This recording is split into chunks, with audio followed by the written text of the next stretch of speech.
TruthSeekah and/or its affiliates are not responsible for any strange phenomena that may occur during or after listening to this podcast, which may include the following: heightened senses of awareness, psychic abilities, UFO sightings, alien contact, time loss, out-of-body experiences, ringing in the ears, ESP, lucid dreaming, increased synchronicities, astral projection, telepathy, stronger intuition, levitation, miraculous healings, and/or remote viewing. Please be advised to listen at your own discretion.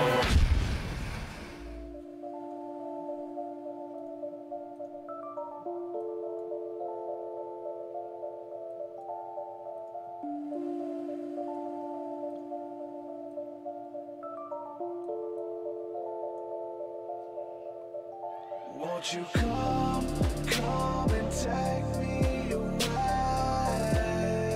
I just wanna be with you. Won't you come and take me away? To a place to walk on troubled seas, faith to stand when I don't believe. I just wanna be with you. Won't you come and take me away? I just wanna be with you. Won't you come? You are now locked into the TruthSeekah podcast. Gargoyles, psychics, everything's ungodly. Dark savage. Streaming live at TruthSeekah.com. She's not a Christian. Give it up, y'all. Your portal to the paranormal, esoteric, and all things spiritual. She's tampering in dark-sided stuff. And now, your host, TruthSeekah. What's up, ladies and gentlemen? I'm your host, TruthSeekah. We're back with another exciting episode of the TruthSeekah podcast. I'm delighted to be here with you guys and share some information, some knowledge, and always interviewing some really cool guests on here, man. People who I think we all have a piece of the puzzle. I think if we can take our pieces and put them together, they seem to form a picture, man. And I've had some beautiful souls on this show over the years, and today is going to be the same thing, man. More beauty, more love, more understanding. We're going to be talking about returning to nature, returning to that sacred space, man, and the importance of it, how to do it, tips and tricks, all that good stuff. Before we go any further, I definitely have to say a huge thank you to all of my patrons, everybody who is supporting me. I just went full time doing podcasting and music and all that good stuff. If you'd like to support, you can head on over to patreon.com/TruthSeekah. And there you can give a donation of any amount, and it's a reoccurring thing throughout month to month. And you get all kinds of cool stuff. You get music that's unreleased yet. You get extra podcasts. There's a private group that's for patrons only, where we have a lot of discussion and request guests and all that cool stuff. So you guys are my family, man. You guys are enabling me to do what I love to do with a passion, and I'm going to continue to bring music and education and do what we do. I've been working on some new music this morning, and I'm excited to get to you guys over there. So if you want new music, people message me all the time. When is new music coming out? When's new music coming? There's already new music. It's on Patreon. Head on over to patreon.com/TruthSeekah to do that. So without further ado, I'm going to bring on the guest. This is Dandelion. I've been watching his videos on Facebook for some time. He goes live and foraging through the woods, through the forest, finding herbs and identifying mushrooms and things like that. It's going to be awesome, guys. So a little bit of his bio. Dandelion is an Earth Herbalist, forager, musician, and teacher dedicated to working with nature to facilitate the reunion of the people with our planetary purpose. He teaches through Return to Nature, providing classes, lectures, and seminars on wild food foraging, mushroom identification, herbal medicine making, as well as primitive and survival skills with a focus on wild foods and forest medicines. Here's the part I like. He also incorporates the philosophies of yoga, alchemy, meditation, and mysticism into his classes, lectures, and seminars, and brings a deep-rooted indigenous medicine perspective of practicing intuition with plants. Sounds very interesting, in a systematic and grounded way. You guys can check out his website, returntonature.us. Without further ado, Dandelion, what's up, my brother? Welcome to the show. How's it going, brother? Thanks for having me on. Oh man, just excited to talk to you. Like I said, I've been lurking for a while. I've been watching your videos for a while, man. Enjoy your work. Me and my wife have been watching them, and excited to have you on. Finally talk to you, man. Thank you. That's what's up. So, like I told you before we went live, I've come out of the religion of Christianity and stuff. So, I study the scriptures. I study the Bible. I like to find the spiritual stuff in the scriptures and how it relates to us for today. And there's a scripture I wanted to share, man. This is Jeremiah 6:16, and it says, "Stand by the roads and look, and ask for the ancient paths, where the good way is. Walk in it and find rest for your souls." That's a scripture, man. When I read that scripture, it's just almost like the Creator urging you to return to nature, return to the former ways of the religion of the indigenous people, the practices that they had, that they knew about the spirituality that we're begging for at this point. We're thirsty for it. People are so hungry, but they knew about working with nature, with plant medicines, with plant spirits and things like that. So I wanted to get into that stuff with you today, man, and just talk about returning to the ancient path. Beautiful. Yeah, that really reminds me of kind of a description of what my classes are like, which often people assume that we're going to go really far away on some big hike. Everybody's like, do I need hiking boots? Can my kids come? It's always like, oh, you'll be surprised if we get 60 feet. And so we mostly stand off the side of the parking lot and realize that everywhere the concrete stops, this beautiful abundance, you know, the Garden of Eden is still present. And that's really what it reminds me of, that quote.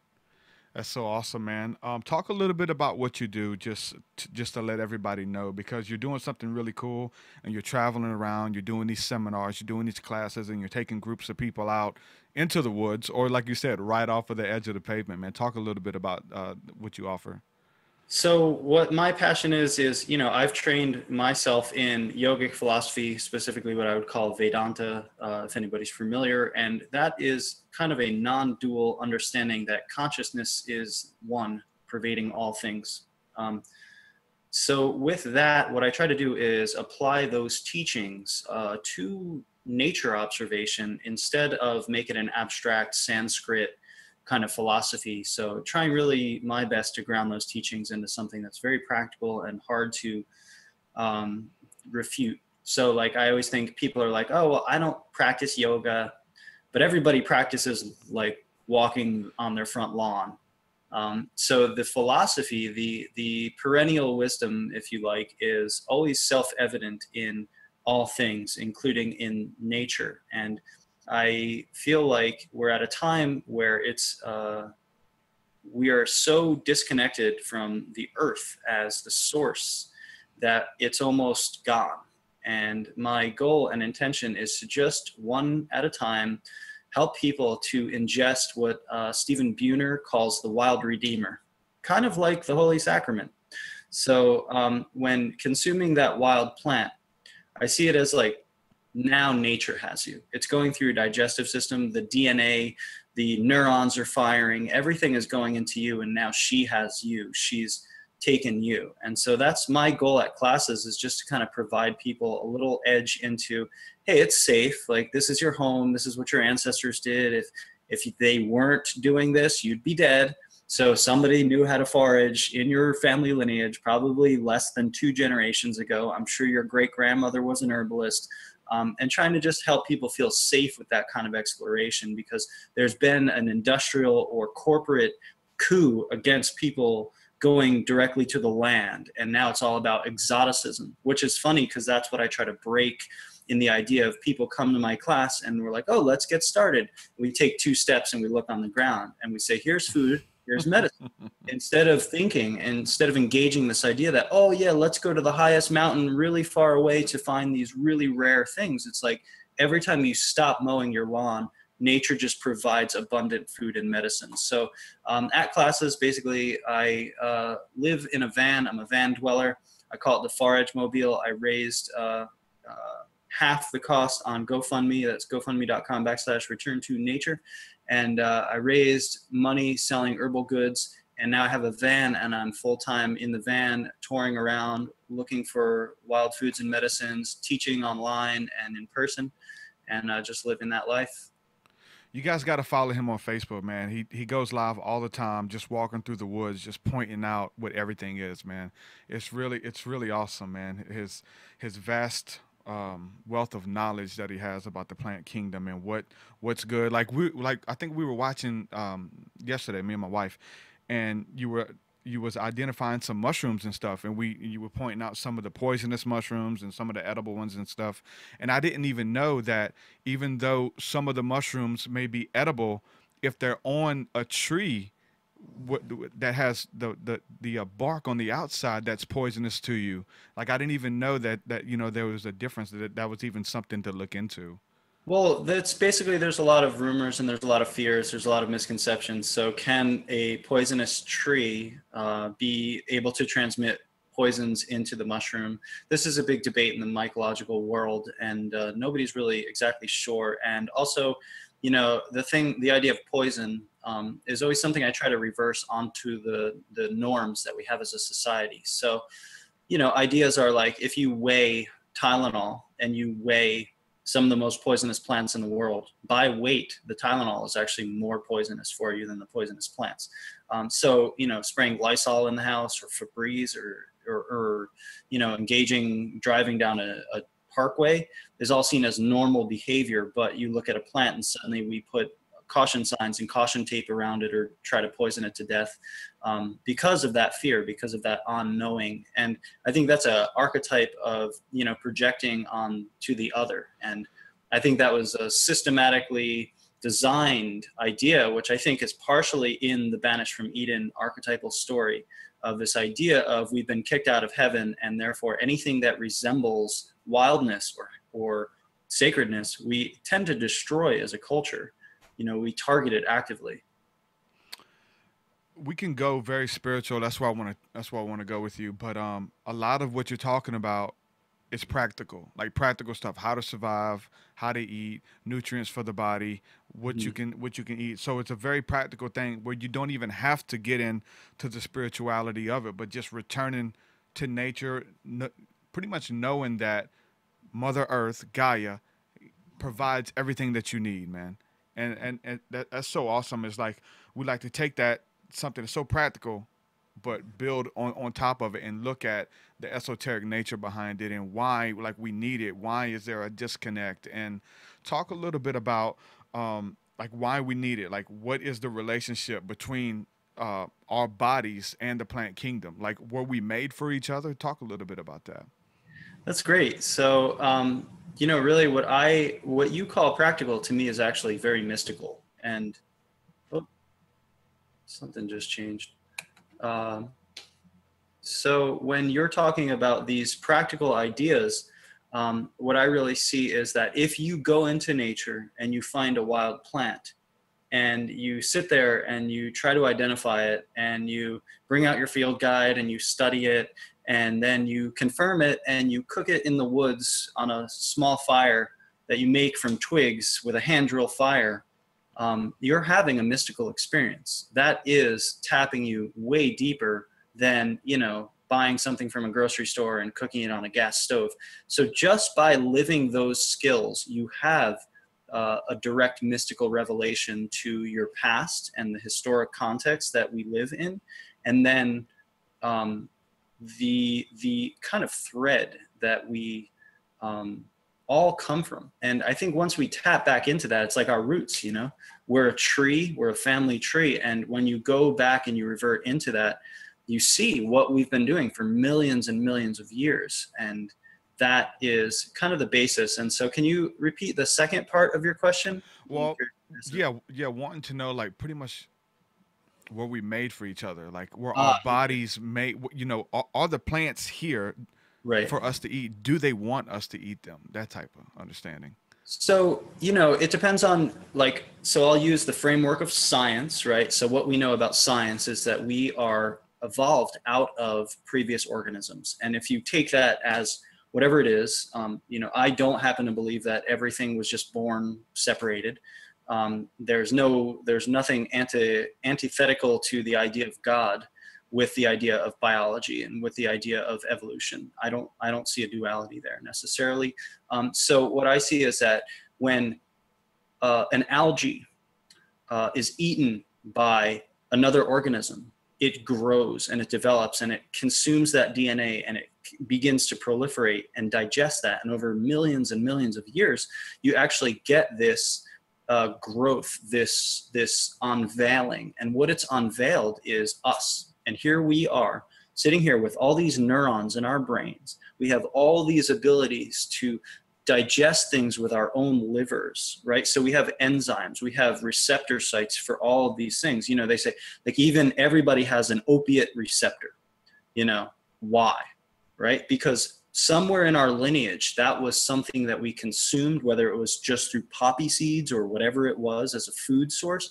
We had the ability to evolve and receive and open up to that. So the enzymes we have, the digestive ability shows that we were really built from that previous world. And so I always like to remind people, like, what came first, dinosaurs or plants, right? So if dinosaurs were eating plants, obviously the plants were here and they watched the entire dinosaur proliferation and mass extinction, and they're still here.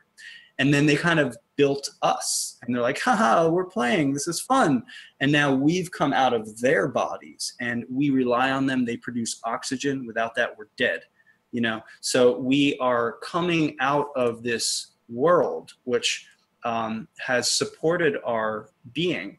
And sadly, we're turning around now and destroying it. However, the core of that is, I don't think that plants, like, I don't believe that man has dominion over all of the creation and therefore is entitled to do whatever it wants and destroy it. Yeah. I think that's a poisonous and toxic idea. Yeah. However, I do believe we are co-creators with nature, and that's a huge responsibility. And we are to be the caretakers of Mother Earth. However, we're failing at that duty. And so when we come out of that Gaian system, what our goal is then is to nurture it and provide for it and to sow the seeds and to think about the waterways locally, that we need those waters to live and survive and produce local food, that we are here to eat those seeds and poop them out. And it just coincidentally, when you do that, you proliferate them. You know, you're making compost. So I think that the seeds and the humans are in a relationship, and nature is actually relied, after millions of years, nature has actually produced a biological expectation on Homo sapien to help proliferate oxygen, help clean water exist, help the seeds, the plants proliferate so that we can all eat. And now we've kind of dropped the ball on that, and you're seeing the environmental and ecological and political effects of being so disconnected. That's deep, man. Very well put. I love it. All right. So at the very beginning, you mentioned something that seems practical, going in your backyard, taking off your shoes and just taking a walk through the yard, right? Mm. So there's all of this stuff out there about grounding, about putting your feet on the ground, in the grass, as it moves across, and just connecting with the earth, and somehow it does something to our bodies, man. Can you talk a little bit about grounding? Is it a myth? Is it just new age mumbo jumbo? Does it sound good? Is there any truth to it? I think there's always let's say a biological truth, and then there's a mumbo jumbo that gets put on top of it. So does it heal all your chakras and decalcify your pineal gland? Who cares? It feels good. You know what I mean? And yeah. That's where, like, let's not go. So there's something called the principle of parsimony. And this is something I think that has totally been lost in our society, otherwise known as Occam's razor. This is William of Ockham. He was a philosopher. And he basically said, until you can refute the most basic hypothesis, you don't invent a new one. So you don't say, oh, look, I'm doing this. That must mean I've gone blind. Or that must mean that aliens just destroyed my vision. It means that probably, likely, I put my hands over my eyes. And so until you can refute that that is real, then you shouldn't invent new hypotheses. So no, aliens didn't just take my eyeballs out. I just put my hands over my eyes. Now, with that, going back to like what the connection of Earth does, there is definitely evidence that it changes your electromagnetic field, which I happen to think is your aura, right? Again, non-duality. That is your aura. You have I call it your spora. So you have bacteria all around you. You have microorganisms, spores from mushrooms, molds, it's all around us. We have an aura of that, and it's biological. It's not necessarily energetic only, but of course you plug in a phone to an electrical socket and that receives a certain energy, and that actually does something in the physical world. So I don't like the idea of duality between energy and matter. I think that that's not actually real. The origins of matter actually comes from the word matar, which earlier is mata, which is mother, right? So matter is mother. So all scientists are just goddess worshipers. They don't realize it. So when you go out and you put your feet on the ground, you feel differently. And that's something I think that I always try to ground people in. How does it feel? How do you feel? Does it change how you feel? Yeah. If it changes how you feel, that should be good enough. And so then all the evidence on top of that is helpful. And there's definitely all kinds of, like, forest bathing is definitely a studied phenomena in Japan, for example. And everyone knows that when you get closer to the earth, you feel better and you suddenly feel less stress if you go for a walk in the woods. That's why people do it. Otherwise they wouldn't. So there is some practical evidence, but then there's also the fact that, it does change your electromagnetic field. It is being shown to reduce stress, all those things. I agree, man. It's beautiful, beautifully put. So simple answer would be yes, man. Enjoy it, bro. All right. So looking at your hair, for those who are listening on the podcast and who can't see the video, you have some really nice dreads, really long dreads. You have a long beard. And there's a lot of articles, whether they're from the New Age circles or not.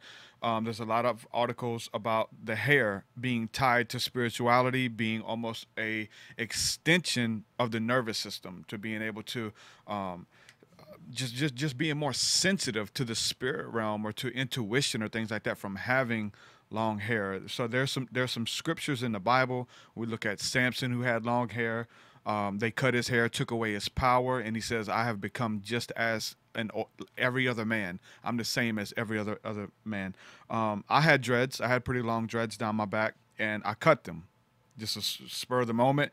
And I experienced a depression. I fell into depression when I cut my hair, dude. It was weird. Like, it took months to get over. Really weird. I don't know if it's psychological, mental, whatever. But the science of spirituality in the hair. What do you know about that? So, there is also this one amazing story about Native American trackers who kept their hair long, and they joined the cavalry to help the U.S. cavalry track, and they cut their hair off as part of the military duty, and they said that they lost their tracking skills. So the idea of Samson, right, is a double-edged sword, because, right, the New Age philosophy says, well, if you believe it is so, it will be more so, right? So I try to hold the duality in that sense of, like, okay, I have stored energy in my hair. I definitely have memory in my hair. Yes. I definitely have genetic memory in my hair. I definitely have a lineage, at the tips of there is like when I was like 19 years old. Yeah. So it is a readout of the life that I've lived. However, it also is able, if that is true, then also it's true that it is able to be cleansed. It is able to be released. It is able to be transformed in a way that only gains the power of spirit if first you can do a ritual to retract the energy from the hair into the energy field or into the body or something like that. So that's always where I've tried to come with it. And that's just my working hypothesis. I haven't cut my hair since I was like 19. And that was basically just a process of again, realizing the natural state. And so, I didn't get dreads or I didn't grow a beard. Like, some people are saying, how long have you grown your beard for? It's like, and I always think, oh, I sit around and I'm like, grow a beard, where it's just like, that's the natural state. Yeah. And everybody else is creating effort to mow their lawn, and so I'm just trying to allow myself to be the natural expression of what is natural in the body. Like, hairs on my body are there for a reason, I believe, so I don't remove hairs on my body. One of the ways, like, I studied some of Sikh philosophy as well as so many world religions. And in that, like, kind of, they're all about not cutting your hair. And so I jokingly say that that's the Sikh part of myself, the part that doesn't trim my hair. And that really just feels like it is helping to enhance my sensitivity, my auric perception. but I don't want to be bound by the philosophy or the idea that it is the cause of it, you know, and that's like the Samson syndrome. Yeah. You know, so I do not call in the loss of anything. If one day I feel called to cut my hair, you know, it's like, does it cause depression to cut your hair? I'm sure it was many factors. I'm sure, you know, you had this inner struggle with should I or should I not? I try to be really open, because one of the things that I want to do is really engage the world. And so I'm like on the sidelines, and I'm like a forest dweller who comes out of the woods and tries to share and engage with the people. And I've always said, I've made a pact with Gaia and God, whatever, that if you want me to cut all my hair off, just tell me. You know, if you want me to cut my hair off and wear a business suit and engage like that way, yeah. tell me. I'll be a secret agent if that's really what you want of me. Yeah. You know, and so I'm really trying to come from that place of like, if my intuition says to cut it, I'm going to do it. And someday maybe I will. Mm-hmm. Awesome, bro. Earlier on as well, you mentioned about the plants kind of communicating one to another, communicating with us. Essentially, when we eat them, we're taking on their DNA of anything that we eat, right? And that's very practical and very spiritual at the same time. Like there's a double-edged sword with both of it. Like when they say you are what you eat, and then you are what you ate. It goes a little bit even deeper, right? So you are what you ate. It's true. So as far as like nature speaking, man, and we listen to McKenna, you know, people like that who talk about the psychedelics, and almost to get into a state of where you can hear nature speaking, whether it's sitting under a tree, whether it's consuming psilocybin mushrooms, and it's some type of walkie-talkie device, or it gives permission for higher intelligence to commune with you. But there's totally something there, 1,000,000%. There's a scripture here. I want to share another one, man. This is Psalms 96, 11 and 12. It says, "Let the heavens rejoice, let the earth be glad, let the sea resound, and all that is in it. Let the fields be jubilant, and everything in them." And then it says, "Let all the trees of the forest sing for joy." And it's almost, and there's a bunch of scriptures like this, not even in the Bible, in all types of other texts. And then when we may do psilocybin mushrooms, or we go on that retreat with ayahuasca, we're connected with the plant kingdom. It's this weird portal, man. It sucks you in, and you're communicated with. You're taught these principles that, like we were talking about before we went live, that, you know, there may be some things that are subtle, but it takes going on that journey for even the plants to tell you, hey, just trust, just be, don't fear, return to nature, right? That's what they're saying. Be in the moment. Like that's the message I've always found. Be in the moment. Don't be anxious for anything. Quit projecting yourself outside of yourself, but be present in everything. So talk a little bit about communication, whether it's with the sacred medicines or without.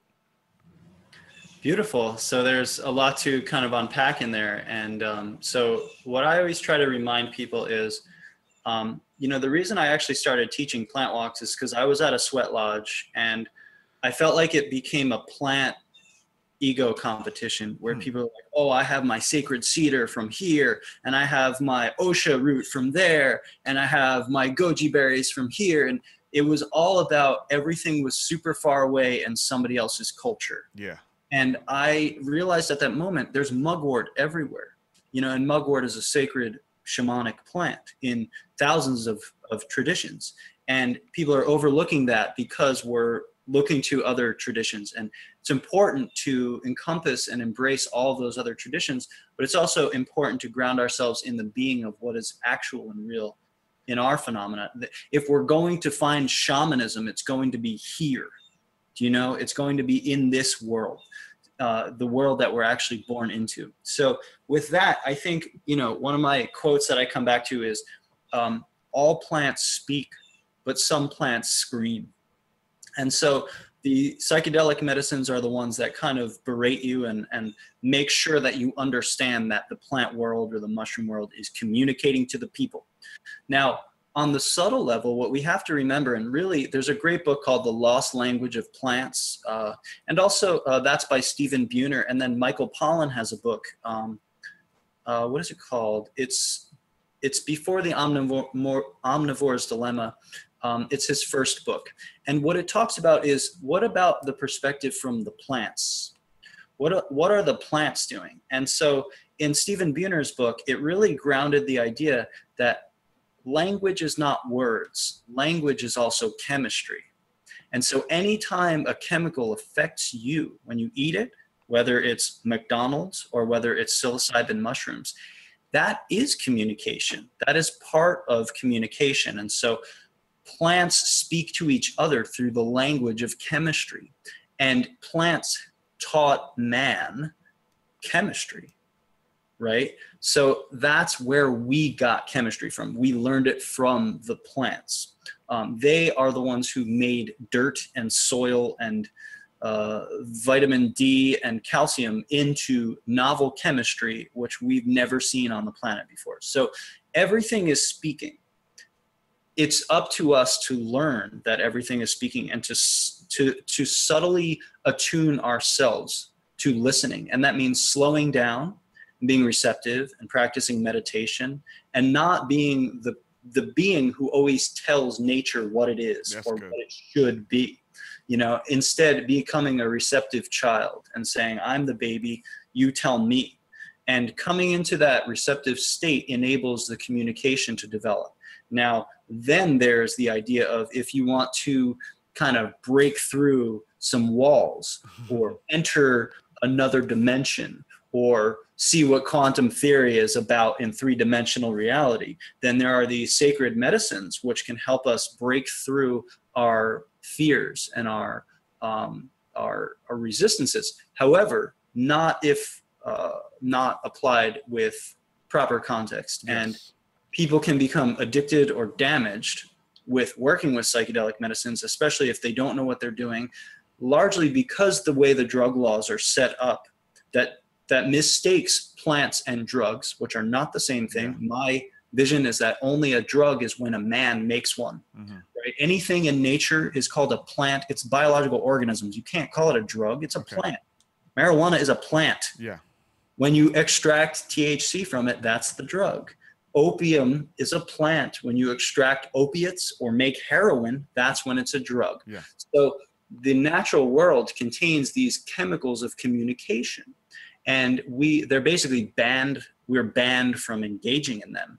But oddly and coincidentally enough, what we have is that the society who does not consume them are the ones that determine their legality and the story about them. And they're saying like, oh, you people are always tuning yourselves out and seeing Grateful Dead bears dancing and stuff.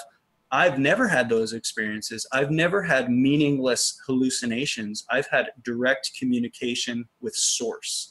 And that is very important. And that's been part of my practice from, 18 to 20, when I started listening to Terence McKenna, and he talked about the heroic dose. Yeah. And I started researching, shamanism in the Mazatec culture, and Maria Sabina and R. Gordon Wasson and Richard Evans Schultes, who were anthropologists who went to these tribes and they learned their plant medicine rituals. And so my intent was always to come from that place.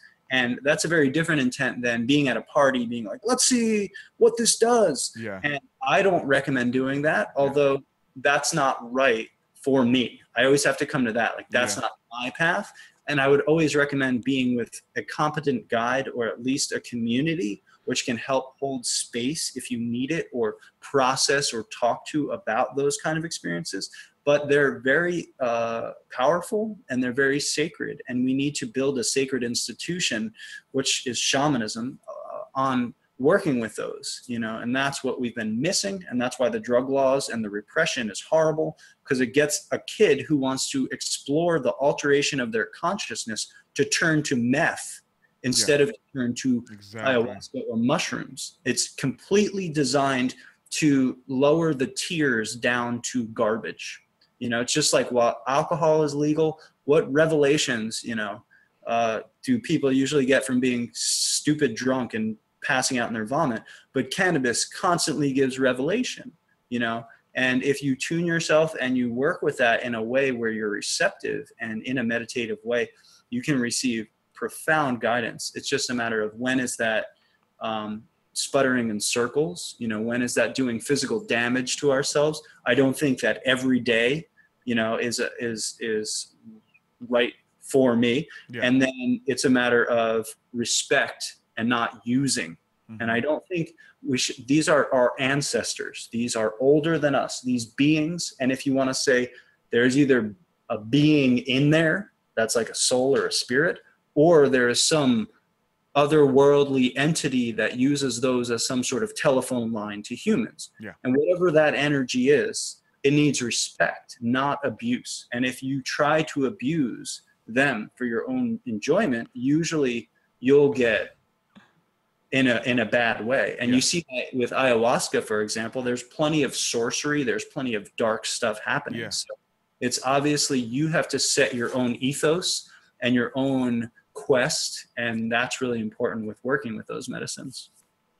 My encounter with psilocybin, I did a very low dose with some friends at a float tank shop, and we kind of gave ourselves to it. We fasted before. We kind of searched our heart to kind of some things we want to deal with, and we went into, had a beautiful experience. It was very philosophical, very introspective about things that I needed to change, my life's course, vision, where I wanted to go with my life, and how to get there. And it just birthed something within me that it was just overwhelming sensation that I needed to succeed and to do it, stop wasting time, those type of things. Very beautiful. The second time we did it, I took a hero dose, and I thought it was going to be the same thing. I thought it was going to be very introspective, and we're just sitting there hanging out. You know, you see closed eye visuals, things like that, complex geometry. When I closed my eyes, I seen that. The second time we went to a retreat, and it was the same thing. We were fasting, you know what I'm saying, several guys. We got a cabin out in the woods, just ready to connect. We were all looking forward to it for weeks and doing our research and all that kind of stuff. So we do it, and I go outside, and I'm starting to feel uneasy. I took a hero dose, and I'm thinking it's just going to come on very lightly and be philosophical and look into myself. So we're doing chants and stuff. We're singing some mantras to the earth and to the sun, just connecting, man. It was beautiful. And walk outside, I'm feeling uneasy. I throw up, and I get scared. I panic. What's happening? Because I'm starting to see like the veil between this realm and the next one get really thin. And I'm feeling a dis-ease. I'm like, oh man, what's happening? Like, this feels like some type of ayahuasca stuff that they always kind of downplay psilocybin. Oh no, it's not an ayahuasca trip. You never tried ayahuasca, that type of deal. And I started seeing like this webbing of connectivity of the plants, almost like the mycelium, everything just being connected with like this green light. And it was at nighttime, and it was beautiful, but it scared me. I'm like, this stuff is trying to take me, man. Trying to pull me out of my body. And I'm going through the fears like, okay, if I call the cops, can they make this stop? Like, did I eat poison? Did I eat poison? That's kind of one that everybody goes through. Did we consume the wrong thing?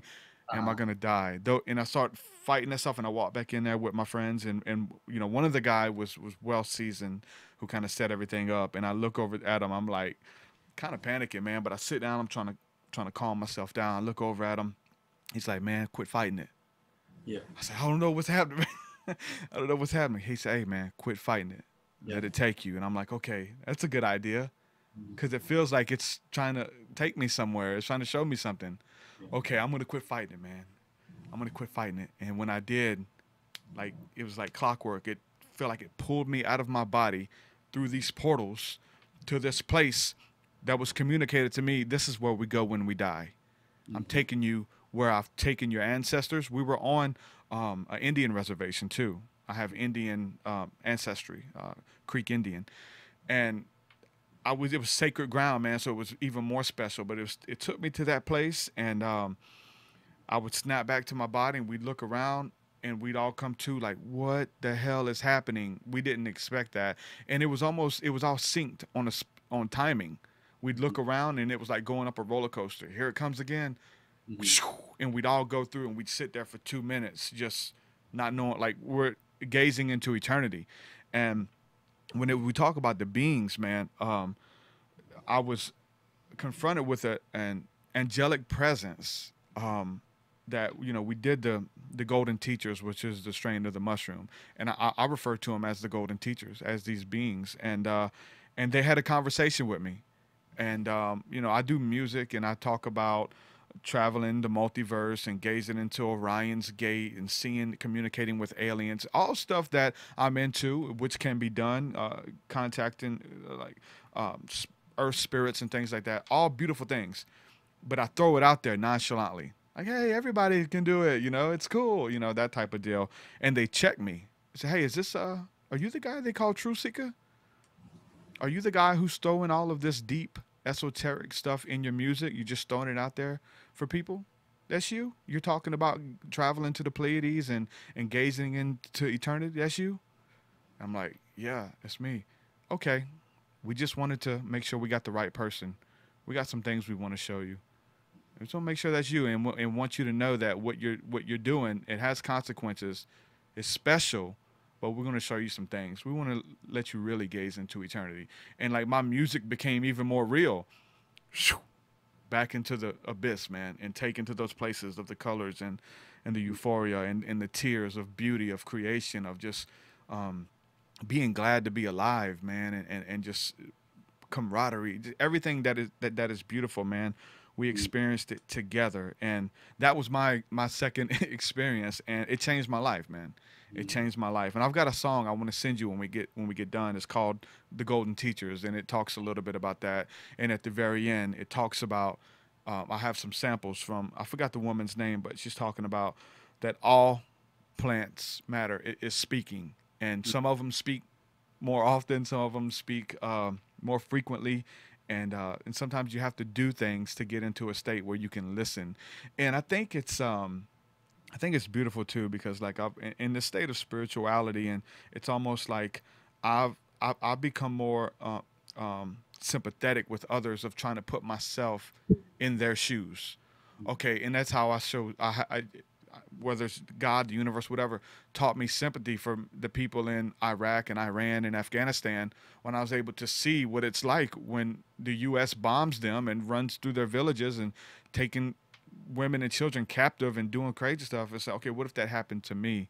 And so kind of the same thing with the plant aspect. Okay, what if this is me? Like what do you have to teach me from your perspective, and to learn from whoever's perspective. It teaches you not to judge, man. There's just so many life lessons, and it just showed me that it was our coming of age, which we in the West have totally, we don't have it. It doesn't exist. I say the closest thing to a coming of age is college or something, and I don't know, but it was beautiful, man, and it was something ancient that we communicated with that night, and it changed my life forever. Mm-hmm.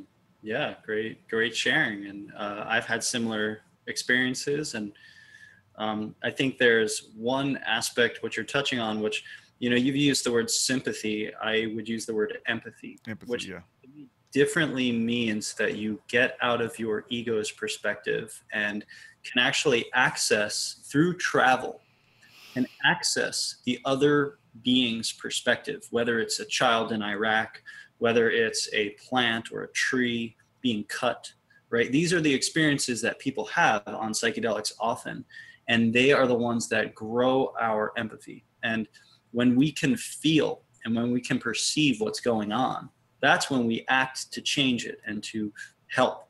And that's really what I think that the plant teachers or the mushrooms want, is they want to turn us into Loraxes, into channelers, into servants of the earth, because it's their earth too. Like, they're ambassadors to the humans, saying, hey, enough is enough, kids. Like, we need oxygen. You're going to die. We're going to die.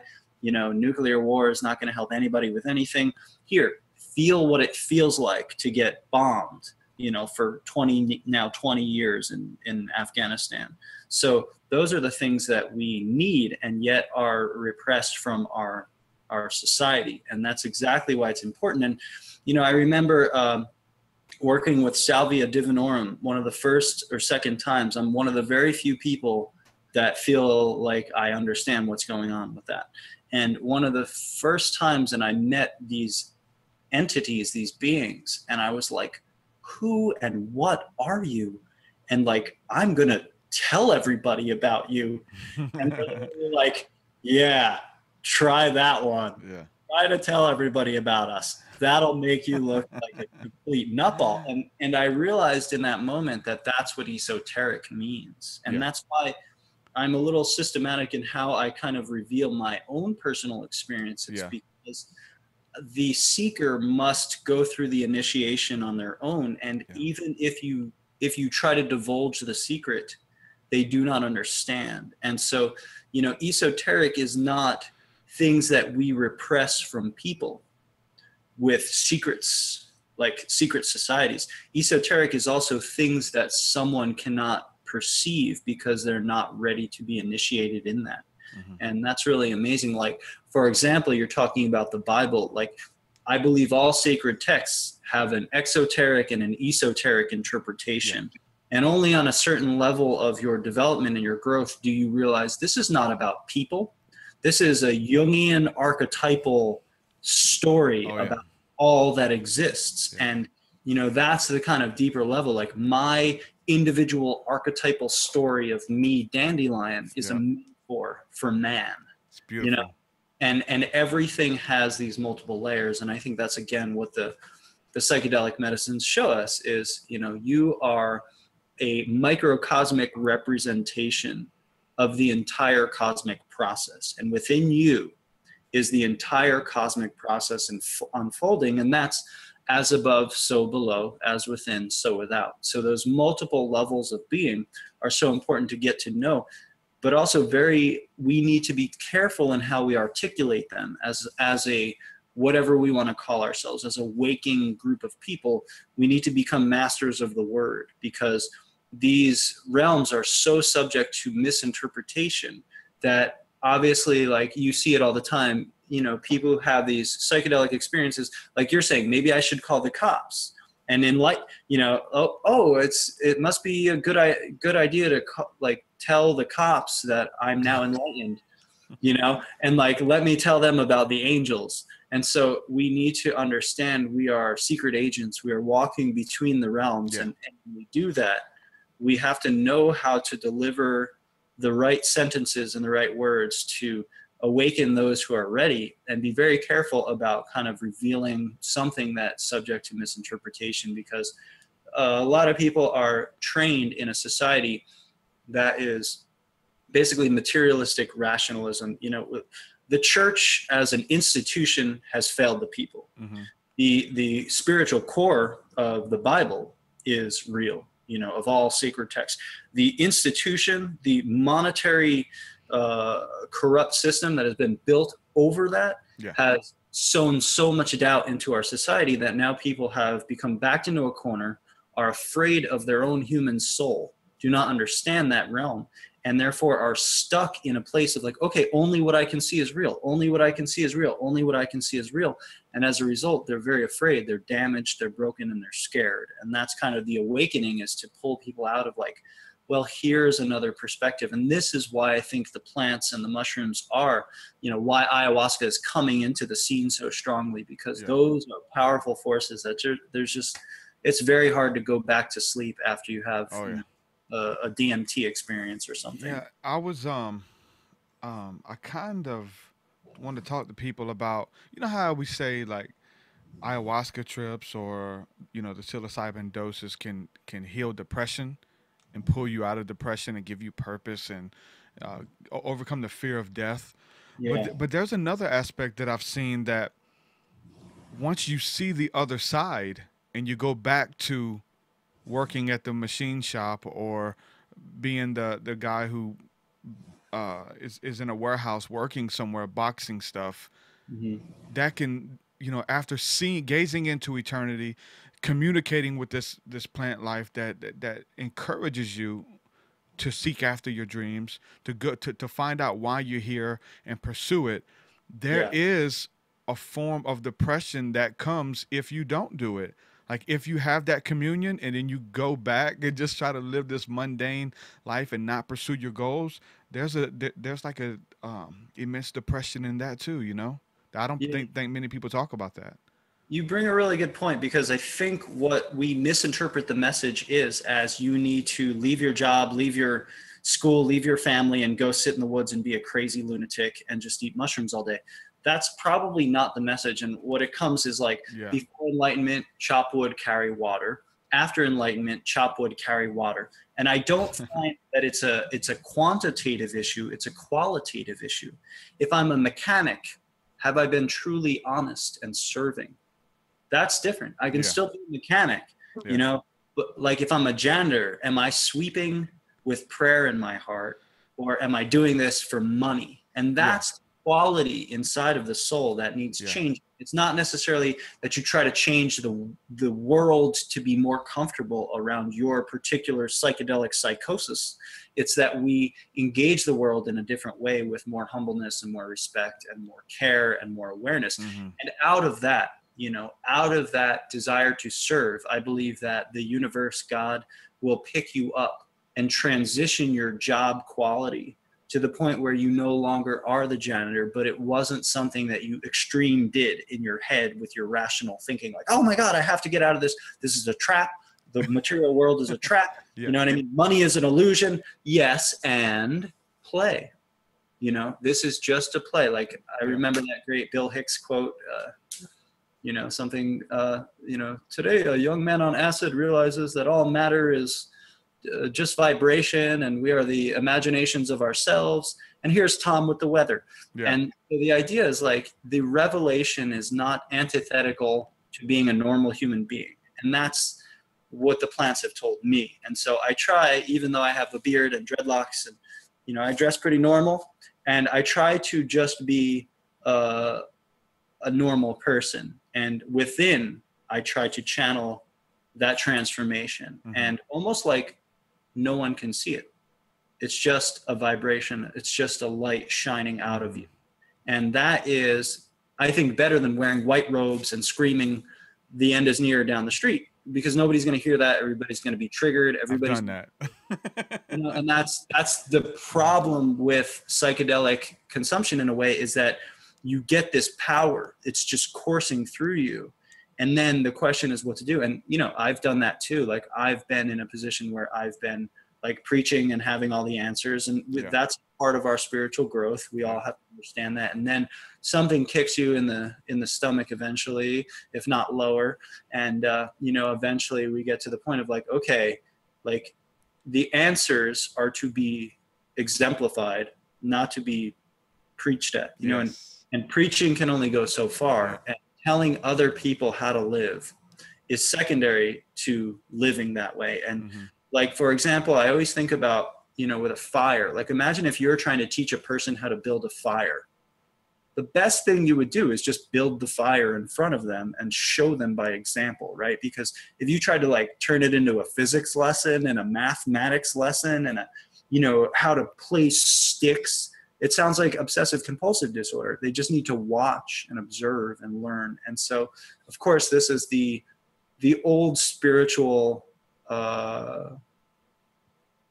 problem, solution, quest is, you know, change myself, and then, oh, I'm addicted to changing others, and look, change myself.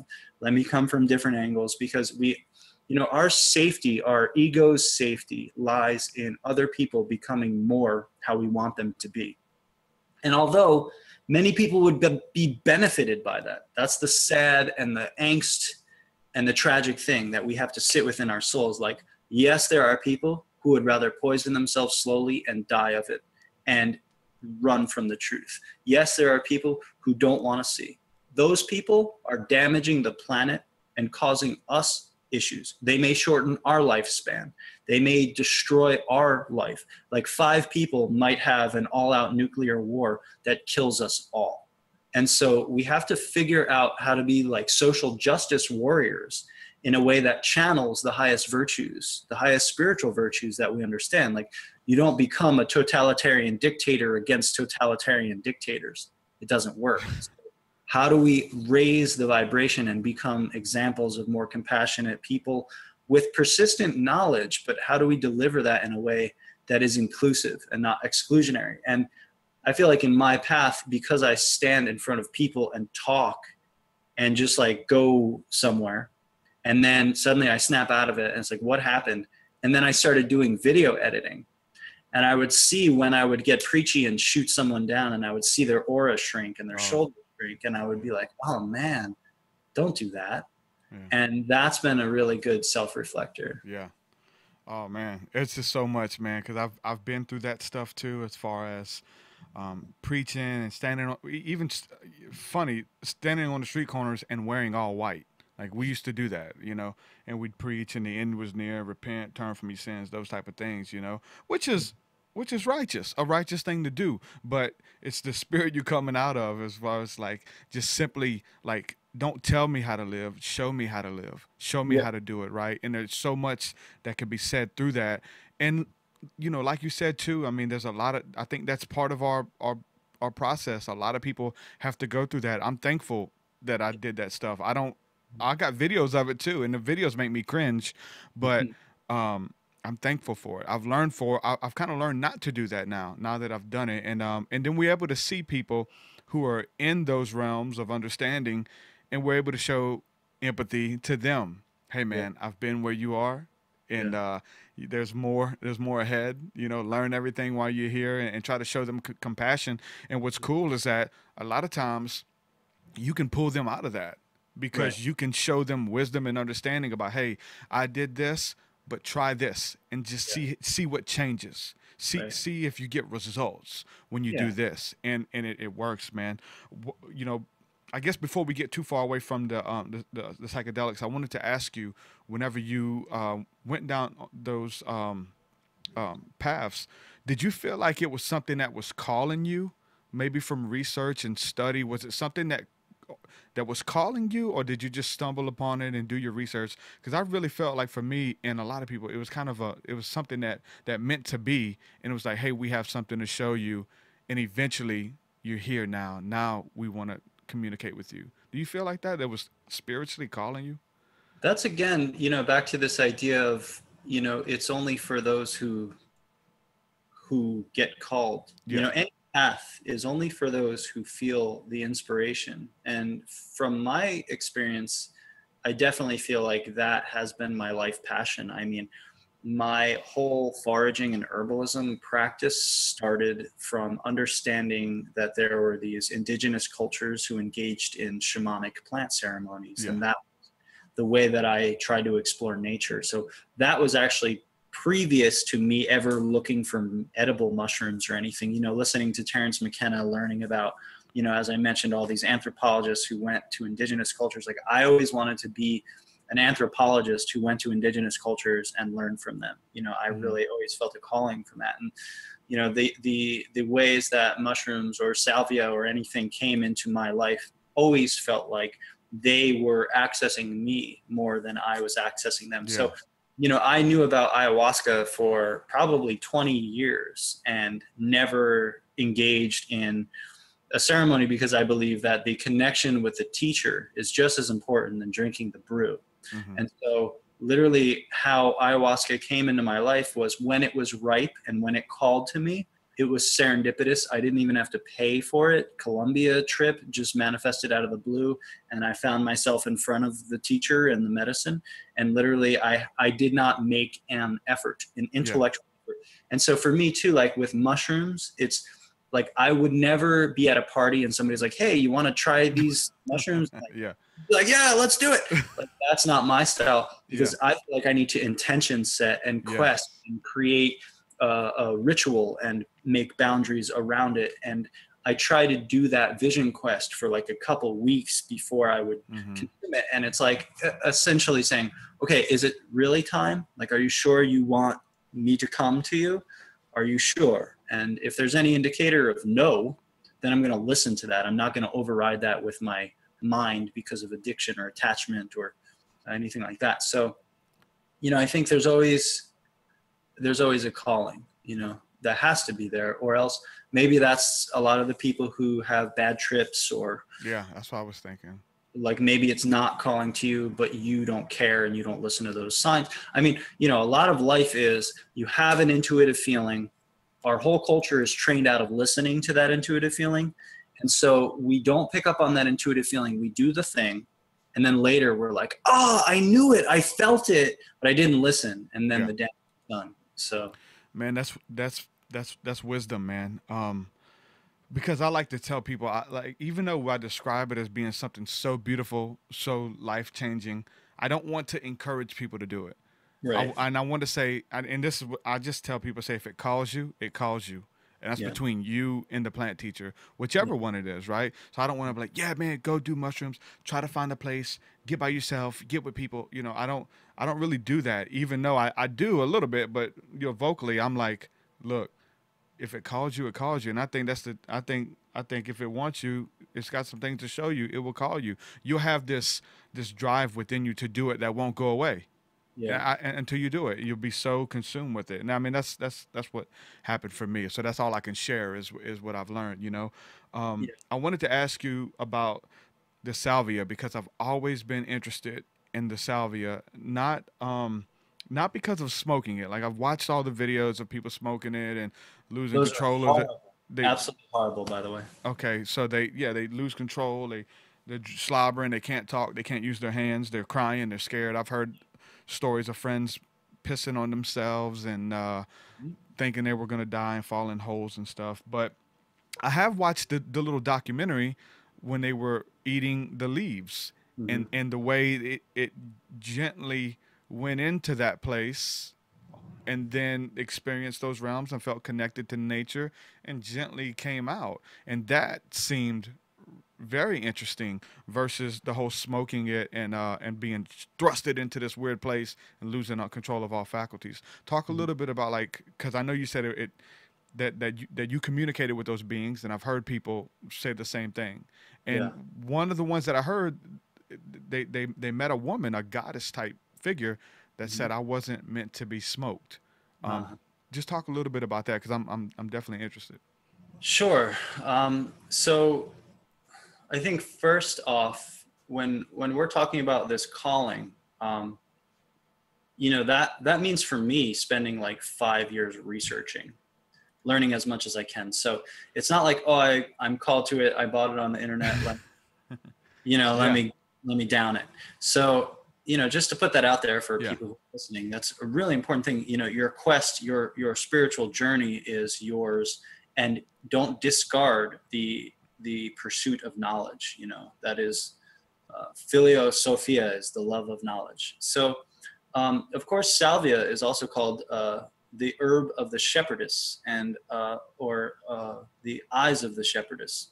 And so this is really important. There is a feminine energy, a feminine entity behind that. Now, with all things, like within the alchemical tradition, right, there was actually the idea that you build your soul, that you build an astral body, that you're not given one, and you build it through almost energetically sensing your boundaries. Like, as you do your practice, you start to feel the walls or the boundaries of your aura. And as you do that, you start to iron out the poison and the resentments and the past hurts and the damages. And as you do that, the boundaries of your auric body get stronger, so that when you do travel, you know how to navigate.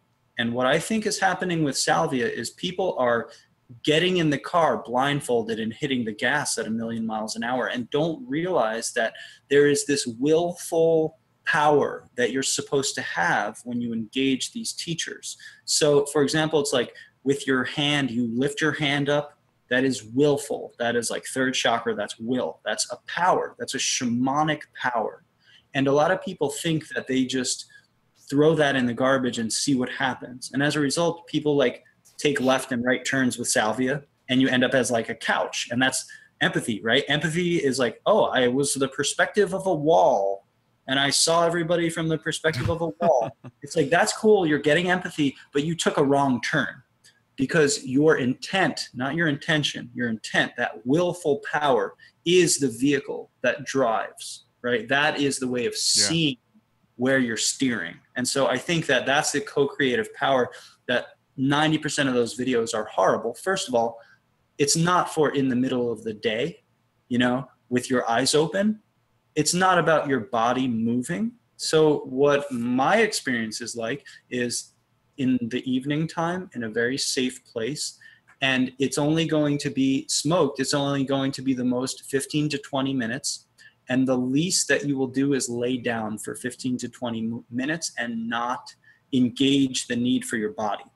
When people engage the need for their body, that's when they freak out and move and roll and do all these stupid things. So you have to be able to say, okay, I'm going to let myself be dead for 20 minutes. If you can't do that, it's not for you.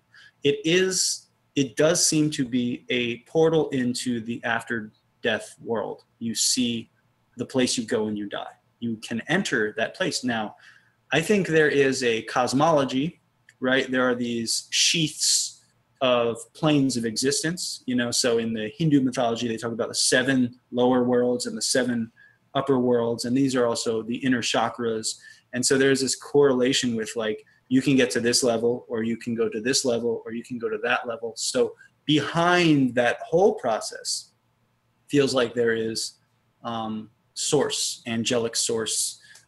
There are beings. But you can always stay into these personal realms. You know, there are many sheaths. So I have never gotten the opportunity to chew the plain leaf and do that ritual. I have smoked the extract. I don't do that often, probably 15 times in my life. And I would just recommend a great resource is to listen to Kathleen Harrison. That's Harrison. And she has 2 stories of going down to the jungle and chewing salvia with the Mazatec.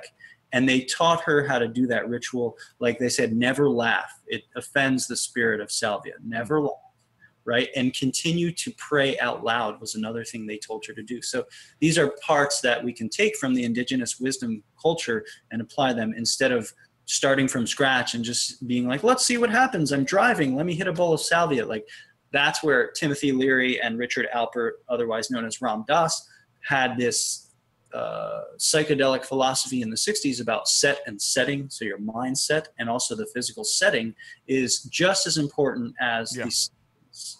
And if we don't set and setting, if we don't align those things, if we don't create the proper physical surroundings and inner quest, then we will just kind of have an experience that's hard to deal with, or do something stupid, or break our minds, or become psychotic. And that can happen.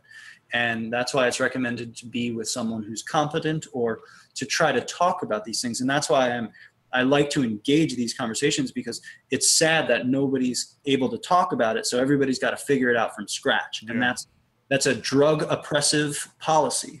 And that's why nobody knows how to shamanically practice. And so, you know, I don't think that we necessarily become shamans, but I feel like we all have to do our best to engage in a shamanic perspective and mindset, which requires a lot of study and training and working with elders, and, you know, not just going head on.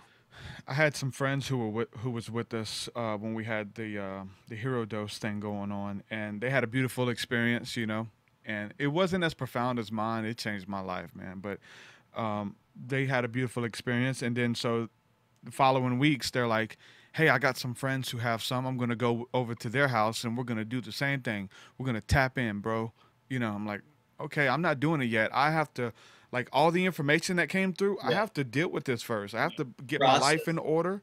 There's no reason for me to go back in to get more information or insight about what to do unless I'm thankful for what they've shown me. Let me show them that I'm thankful for what they showed me. Amen. So they try to go in with some friends at a party, and he's wanting to recreate what we did. And he didn't know the people he were around. We were fasting and prepping and everything. So they had mushrooms. They go there, and he's excited to show them what he's found, you know. And they go in, and they take the doses and whatever, and they open their front door, and they put on crazy heavy metal music videos wide open, where it's just going through the whole neighborhood. So therefore, you're thinking that the cops are really going to come, and nobody is in a state where they can talk to the cops. My buddy starts having a panic attack, and he's like, goes, locks himself in the bathroom and starts praying and asking for them to turn the stuff off. And they got music and strobes on, and they're just like having a party. And they're probably drinking and smoking and everything with it and just not giving themselves over to it. And it freaked him out, you know? And that's part of it, you know what I'm saying? Just to like permanent damage, you know. It's a real responsibility. Set and setting is key, man. And I think that's why you know, in the other cultures, they have a shaman. They have a person who's going to lead you. They're going to play some soothing music. They know that you know, there may be a time where it gets overwhelming, and you're going to need to be coached down. Like even now, just because we don't have an ancient Indian man with us at our gatherings, we need somebody who is a little bit more seasoned to kind of know what's going on. Or you have a panic attack, you'll freak out and have a bad trip and be fighting demons for 8 hours. I've had friends who've done that and mixed all these drugs together, and they fought demons for 8 hours, and that scared me, made me not want to do it. But I didn't know that they had mixed all this ketamine and all kind of stuff together, and it scared. I was like, you know, I'm not touching that, dude. No way.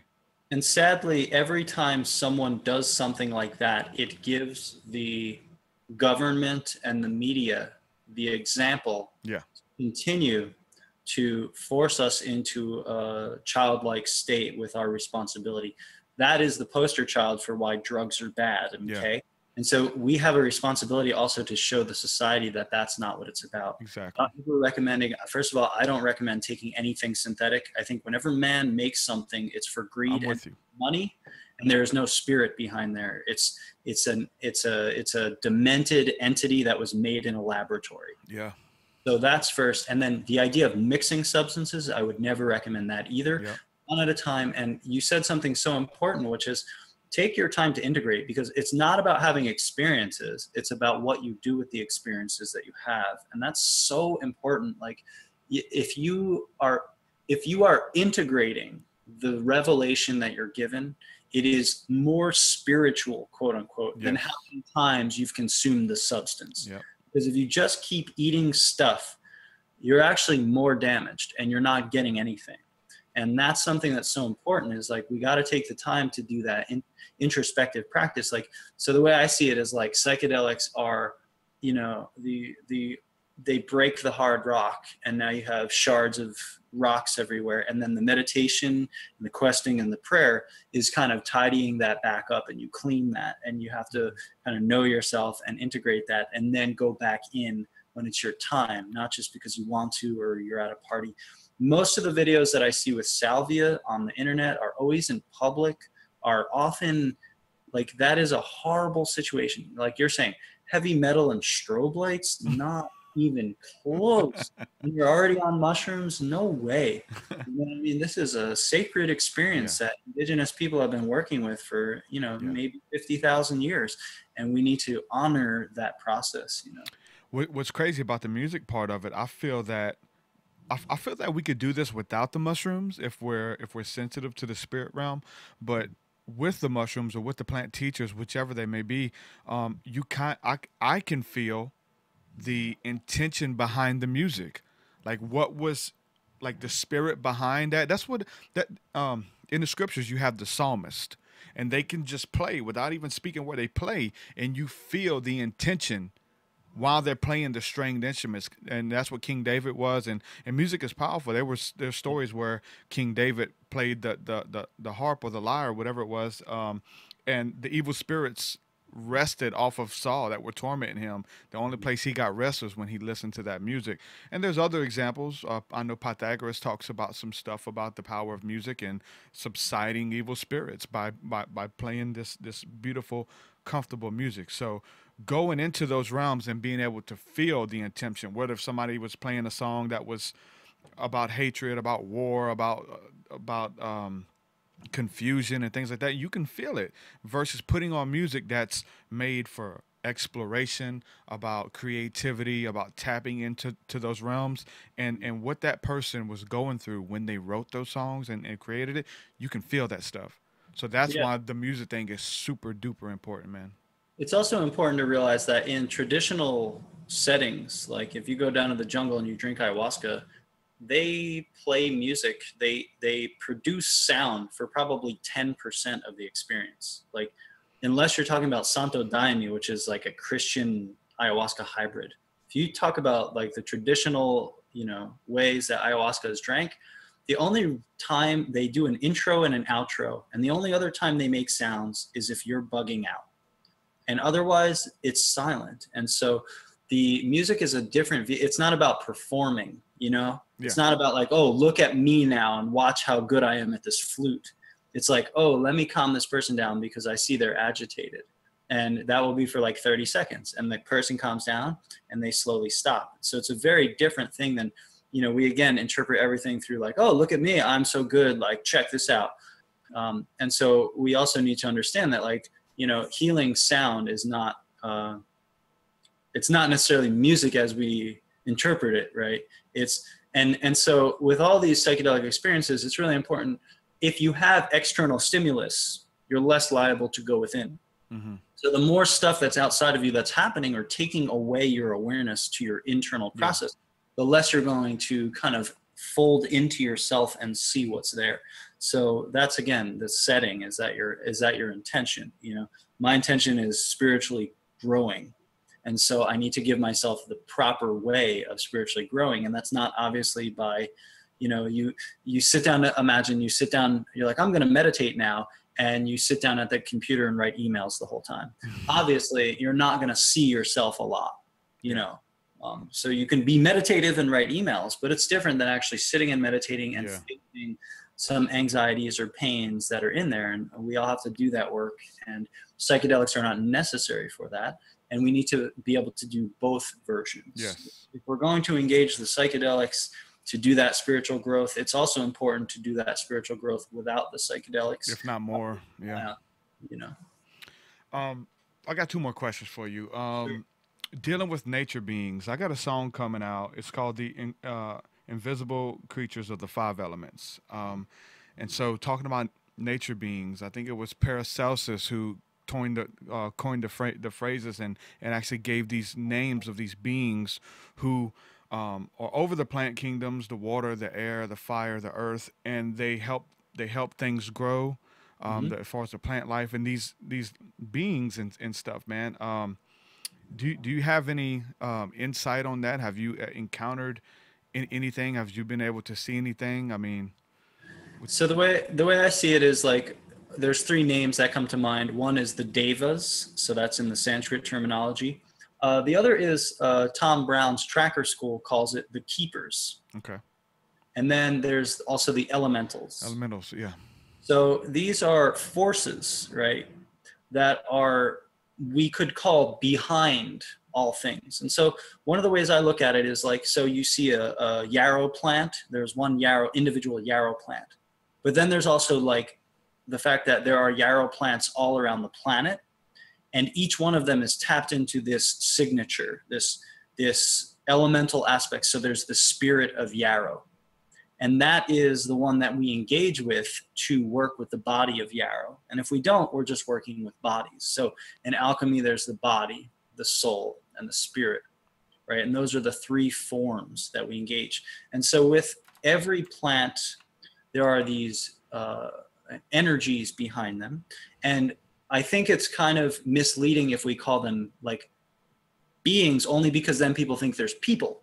Yeah. Right. So yes, you can see them in archetypal form. If you get into a meditative state, the yarrow spirit will come and show itself to you in a particular form. But of course, the form is less important than the transmission.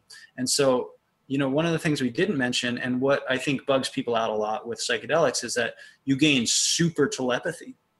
Sometimes you can't turn it off. Sometimes you can turn it off for weeks. That is schizophrenia. Mm-hmm. You know, when you break open your telepathic capacity and you cannot handle the input coming in, that's what makes people schizophrenic. They could read everybody. They could read everything. They're reading everything. Too much information is coming. Oh, yeah. So we've narrowed down our telepathic communication in a way that enables us to exist in this world in a way that's safe. So with those energies, it's like telepathy comes and insights come. And I very much feel like by sitting with certain plants, I will receive a Latin name. It will tell me who it is. I will the other day I was teaching a plant walk. It was pouring rain. I had a hood over my head. I was looking down and I was just walking, and literally I was like, yarrow. No, sorry, elderberry. Here's elderberry. And literally I realized that I didn't even look at it. How did I know it was even there? Because a sense, this elderberry spirit was like, hey, do you want to talk about me? Show them me. I want to engage these people. Yeah. And that kind of telepathic communion is something that I practice, and I think we can engage with the plant world. And so basically each plant has a keeper or a spirit. Now, we don't want to say that it's behind the plant, because just like your soul is not behind your body is the vessel for your soul. And so again, we shouldn't look under it. You know, it's like God is not under the material world. The material world is the body of God. Yeah. And so that's what we need to remember. We can't dualize it into like, oh, that's not the spiritual part and that's the spiritual part. Mm-hmm. So we need to reintegrate those parts. And so every plant has that power of transmitting to us. And those are the kind of spirits of the plants. Beautiful, man. My wife would kill me if I didn't, if I got you off the line and didn't ask you. She had a question. She wants to know, do you know any natural remedies to rid poison ivy? She is highly allergic. If it touches her body, it spreads. Do you know any natural remedies? Yeah, I'm so glad you asked. So basically, the cure for poison ivy is right relation with poison ivy.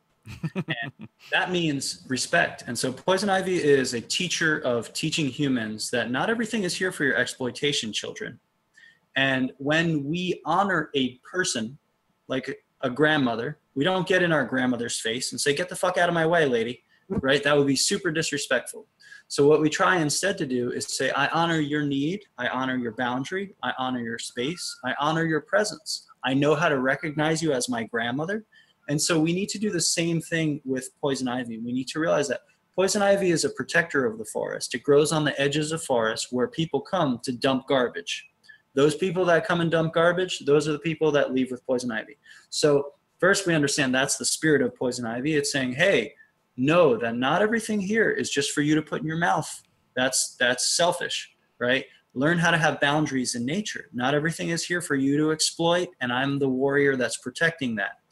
So poison ivy is a good messenger of like, wow, gosh, I wasn't being aware. I wasn't paying attention. I wasn't walking in respect. So the first thing is learning poison ivy, giving it its due respect, and leaving it alone. Sometimes you need to pull it out of your garden or something. If you need to, wear gloves. Leave those gloves outside. Make sure it doesn't touch your body. That's different than walking in the woods and moving away from touching poison ivy. Now, when you get poison ivy, the thing is that poison ivy is not something that plant does to you. It's something your body does in reaction to the chemistry of poison ivy. It's a very different thing. So you have an inflammatory response and you have a liver enzyme response. That's what causes inflammation of the rashes on your body. So first of all, you'd mediate those by taking liver and lymphatic and anti-inflammatory herbs, of which there are many. You Google any of that, you'll see 25 of them.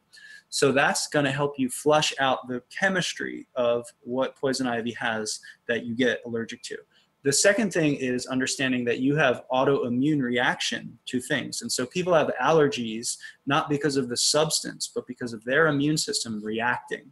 So that's what we would treat. We would say, okay, you don't need to react as intensely. So looking at obviously diet, white flour, white sugar does not help your immune system be balanced. All the toxins that we've ever eaten and consumed and sprayed and breathed in, all these toxins, we need to cleanse those out of our bodies. And then we start getting to the core of balancing the immune function and then not having an overreaction. So like I work with immunomodulators, that's another class of herbs, right? Or mushrooms, for example. And those will help over time make you less reactive. And that's important as an herbalist to address the actual issue. So you address the issue over time, you reduce your immune overreaction, and then also symptomatically you treat like turmeric, oak bark tea, right? Anything with quercetin or anything anti-inflammatory will help. Liver herbs such as dandelion, milk thistle, lymphatic herbs like cleavers. So that would be kind of a formula I'd be making. Plus, the other thing is, look at topically, you have a rash. That means your liver is trying to tell your body that it needs help pulling something out of your skin. So if you take oatmeal, right, make some cooked oatmeal, you put it on that area, starts to draw it, or like bentonite clay will start to draw it out. That's what your body is asking for help with, right? Saltwater bath, another thing. So you draw it through the skin and you treat internally. That's awesome, man. So it's not essentially your body reacting, it's more of overreacting, right? It's Whenever you have some, it's not something that happens to you, it's something that you're doing, you can mediate. That's good. Okay, so this is the end of the show, man. I would just want to kind of give your links out. It was amazing talking to you, brother. Yeah, you too. It was good. So as far as so you do this for a living, you travel and you do tours and take people out in the woods and teach them things like that. So you could essentially travel and set up with a group of people and show how to commune with the plant kingdom, the elementals, and you could do a lecture and a class on that, right? A workshop. Definitely, yeah, and that's what it's all word of mouth. And somebody emails me, they're like, "Hey, can you come here?" And I'm like, "Wow, I'll be there next month. So let's figure something out." So that's pretty much how the tour goes. So if anybody wants to collaborate and connect, you can always email me at dan@returntonature.us, and then also on my website, returntonature.us, and my Facebook page, which is Return to Nature Skills. There, I'll make events on Facebook, and I have like a calendar there, and so anybody can see where I'm at. I may head, stay around New York, New Jersey, and Pennsylvania for the winter, finish up a book I'm writing, and then probably head west after that. So, any plans to come to the South? We're all the way down in Alabama, man. Cool. That's the next step. I'm definitely I love Asheville, North Carolina. So I'll definitely be headed south sometime, perhaps maybe the fall of 2018 is what I'm looking at. So. We'd love to set something up with you, man. It'd be awesome to come down here and show us what we got going on. Yeah, it'd be great. We got a lot of swamps down here, a lot of lily pads, elephant ears, all those type of things, man. You're talking about your body reacting to that stuff. I remember I was working for the city, and we used to have to go and weed eat and cut the ditches and stuff. And we're in there with weed eaters wide open. We're hitting these elephant ears, and nobody told us. And 10 minutes later, our body, we're just itching and whelped up from cutting those things, man. Yeah, when you attack nature, nature gets you back. It's like, look at the world. That's the problem with the world, is that we're attacking it's like beating up your face. Yeah.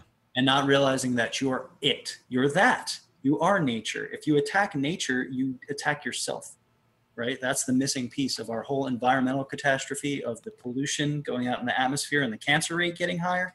Hello, that's, we are what we breathe, we are what we eat, we are what we live like. So work with it, man. You'll essentially be able to return to nature, work with nature, not against it, man. Dude, thank you so much for coming on, brother. I thoroughly enjoyed it, and I want to get you down here soon, brother. I definitely want to do something with you. I'd love to. Thank you for the opportunity to talk to you. Really appreciate it.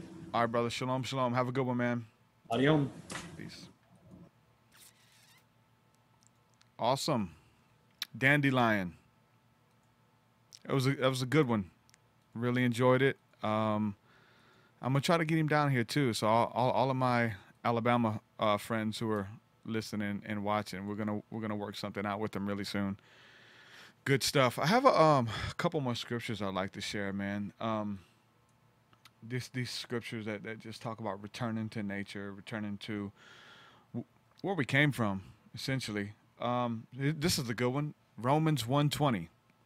For since the creation of the world, God's invisible qualities, his eternal power and divine nature have been clearly seen, being understood from what has been made, so that people are without excuse.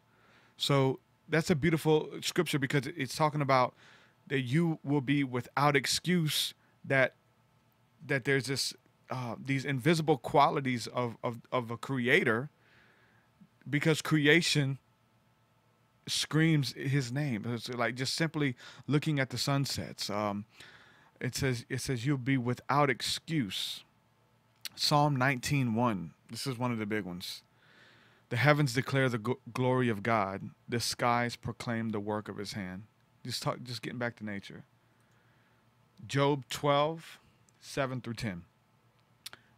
But ask the animals, they will teach you. Let's just stop there.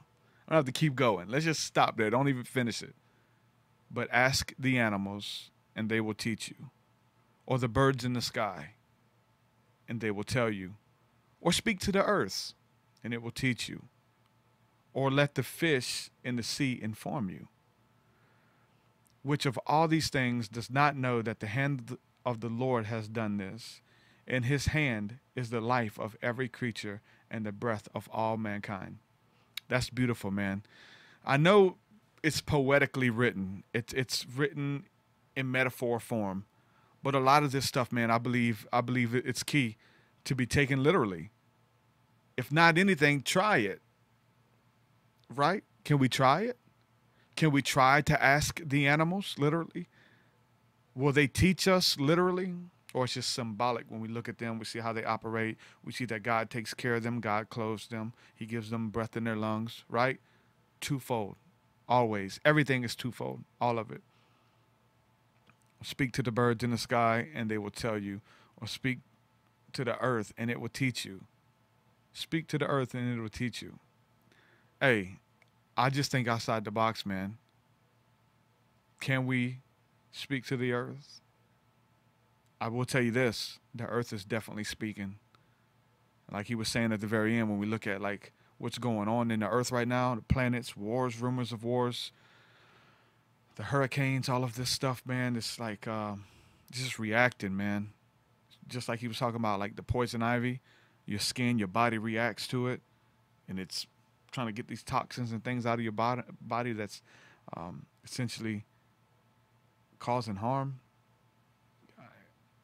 I'm pretty sure the hurricanes, man, they kind of fall in the same category. I mean, we look at the song, I think it's Anima, I believe is the song by Tool, talking about just catastrophes and earthquakes and things like that, that's going on because Mother Nature is pissed. The earth is pissed. The Bible talks about the earth is alive and that the earth is a spirit. The planets are spirits. The planets are alive. And Maynard says, Mom's going to fix it all soon. Mom's going to ground it, put it back the way it ought to be. And at times, man, we look at earthquakes and look at all the destruction that goes on. Sometimes it's like a dog who's full of fleas. And they just want to shake the fleas off. It wants to get some type of, man, we're drilling in it, taking the oil, taking the resources, the vehicles, man, all of this stuff, man. Especially when there's clearly ways that we can work with the earth. Clearly ways now. Clean energy. This stuff's proven, man. All types of scientists and all types of independent researchers who are able to extract clean energy from motion. Man, I've seen this one. There was these conductors that they put in the ocean, right? And the waves would cause it to move back and forth, and it would conduct energy from the waves, pushing it back and forth and conduct energy. There's all types of stuff out there. Yeah, the earth is pissed off, man. I think we should return to nature. Someone in the chat, Chanel. Hey, Chanel. Kurt, Kanto, what's up, y'all? Chanel says that it reminds me of my song, I Return. Definitely. If you haven't heard that song, go check it out. The song I was going to refer to him is the Golden Teachers that I've done. But yeah, I'm returning to the belly of the earth. I'm returning to the place of my birth, back from the future to heal my hurt. I took a dose and I found my hope. The medicine is better when it helps me cope. Who am I? I am you. Back to the essence, remain true. Bask in the presence, chosen few. And I decipher the truth with my mind renewed. Never find what I'm seeking in school or church. Religion is deceiving, but I started there first. Doctrines of demons and the pain got worse. Find the ancient path to reverse the curse and I return. Beautiful song, man. I did that one with Hope Medford from the group Medicine for the People. Nako Bear. Hope, she plays the drums and djembe and she sings. Beautiful soul, man. I'd love to connect with her on here. I'm trying to make that happen. But yeah, make sure you check that song out. It's called Our Return. So I just want to thank everybody for hanging out with me. You guys are awesome. I love doing this. And like I said, again, I'm going to thank the patrons again who are allowing me to do this month to month. You guys are spending your hard-earned money on helping me pay bills and help me catch up and help me put out new music, man. I couldn't do it without you guys. From the bottom of my heart, I say thank you. My family says thank you. If you want to help, you can go to patreon.com/TruthSeekah. And it's just not giving money just for the sake of giving, but you get free stuff. You get perks. You get rewards. You get new music, unreleased music. And I'm telling you, I'm sitting on some stuff right now that if you haven't heard it, you're missing out. 100%, 1,000%. If you have not heard my new music and you're a fan of my music, you're missing out. If you're a fan of spirituality and music in general, you're missing out. It's going to be available. It's going to be available to the general public. I don't know when, like when the album's done. But when I finish a song, when a song is done, I'll upload it to Patreon, and it's only for the patrons who are supporting, because you guys over there are totally helping me do this. The way the music industry is, we don't make a lot of money on music anymore. Man, I look at my iTunes statements, bro. It's like, man, it may be less than $100 a month sometimes. People don't buy music. They download it. You can't download a t-shirt. I have links in the description if you guys would like to buy some merch as well. All of that stuff helps support, and it goes a long way. It really does. So thank you guys for supporting independent music, independent artists, independent researchers. From the bottom of my heart, thank you. With that being said, I'm going to say shalom, and we'll get with you guys soon. We're going to do it again. Peace, peace. Your way so much higher than mine, so much higher than mine, so much deeper than mine, so much deeper than mine. Well, that does it for this episode, folks. To hear more episodes of the TruthSeekah podcast, head over to TruthSeekah.com. And if you're wanting to support the show and get rewards, go to our Patreon page at patreon.com/TruthSeekah.